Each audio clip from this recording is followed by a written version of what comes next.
नमस्ते to all of you. एक बार फिर से स्वागत है आप सभी का मेरे यूट्यूब चैनल पे योगा विद थापा। आज मैं आपके लिए लेके आई हूँ एक और नया टॉपिक डायबिटीज़ के बारे में और कुछ ऐसे अभ्यास जिनसे आप डायबिटीज़ को कंट्रोल कर सकते हैं। कुछ 5 इजी आसनास लेके आई हूँ।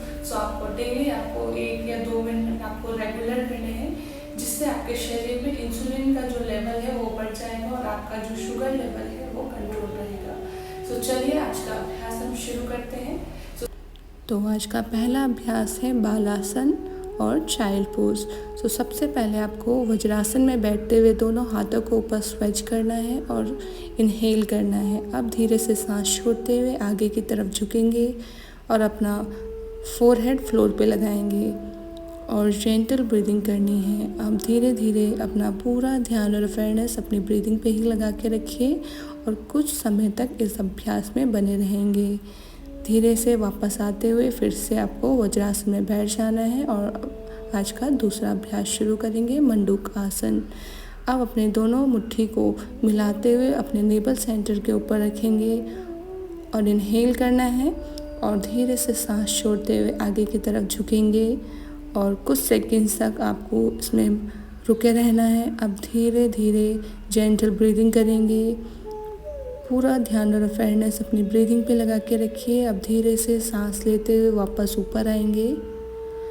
फिर से आपको कुछ ब्रीदिंग इनहेल करना है और फिर से सांस छोड़ते हुए आपको धीरे से एक्सेल करते हुए वापस नीचे जाएंगे।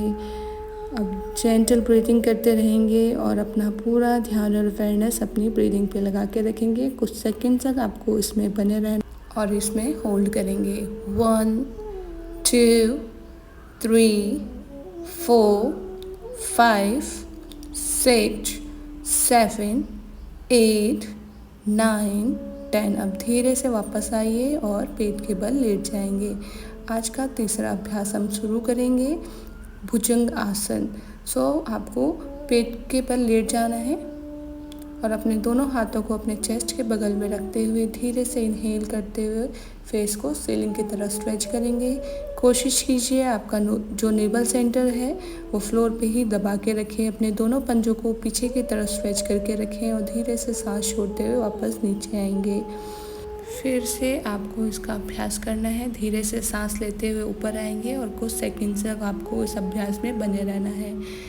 पूरा ध्यान और अवेयरनेस अपनी जेंटल ब्रीदिंग पे लगाएंगे और कुछ ब्रीदिंग आपको इसमें बने रहना है। उसके बाद आज का चौथा अभ्यास करेंगे धनुरासन का। चलिए फिर से पेट के बल लेट जाएंगे और अपने दोनों एंकल्स को अपनी तरफ स्ट्रेच करते हुए अपने दोनों हाथों से एंकल्स को पकड़ लेंगे और धीरे से सांस लेते हुए पूरा अपनी बॉडी वेट जो है अपने हाथों को और अपने पैरों को ऊपर की तरफ स्ट्रेच करेंगे और धीरे से सांस छोड़ते हुए वापस नीचे। पैरों को और अपने कंधों को एकदम ढीला छोड़ देंगे।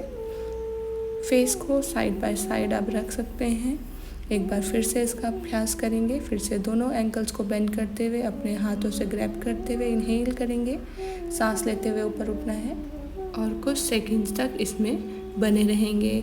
इसमें आप जेंटल ब्रीदिंग भी कर सकते हैं। अपने दोनों हाथों और एंकल्स को ऊपर स्ट्रेच करते हुए अब धीरे से सांस छोड़ते हुए वापस अपने संपूर्ण शरीर को एकदम ढीला छोड़ देंगे।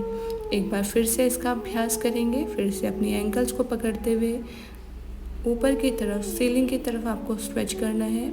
उसके कुछ सेकंड तक बने रहेंगे इस अभ्यास में। उसके बाद वापस आएंगे और अपनी पीठ के बल लेट जाएंगे। और आज का 5वां अभ्यास हम शुरू करेंगे उत्तान पादासन का।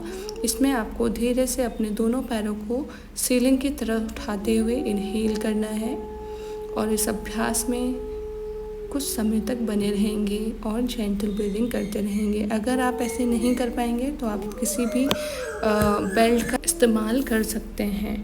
अपने दोनों पंजों को आपको अपनी तरफ स्ट्रेच करते हुए रखेंगे और धीरे से सांस छोड़ते हुए अपने दोनों घुटनों को बेंड करते हुए अपने एब्डोमेन के ऊपर रखेंगे और दोनों हाथों की फिंगर से इंटरलॉक कर लेंगे। धीरे धीरे जेंटल ब्रीदिंग करेंगे। अब फिर से दोनों पैरों को आपको ऊपर स्ट्रेट करते हुए पंजों को अपनी तरफ स्ट्रेट रखेंगे और फिर से जेंटल ब्रीदिंग करते हुए इसी अभ्यास में बने रहेंगे। धीरे धीरे जेंटल ब्रीदिंग करनी है। कुछ समय तक बने रहिए उसके बाद फिर से अपने दोनों घुटनों को बेंड करते हुए वापस लेके आएंगे। दोनों हाथों से इंटरलॉक करते हुए घुटनों को बेंड करके जेंटल ब्रीदिंग करनी है। तो आपको हर एक अभ्यास को 1 या 2 मिनट करना है। और मिलते हैं मेरे नए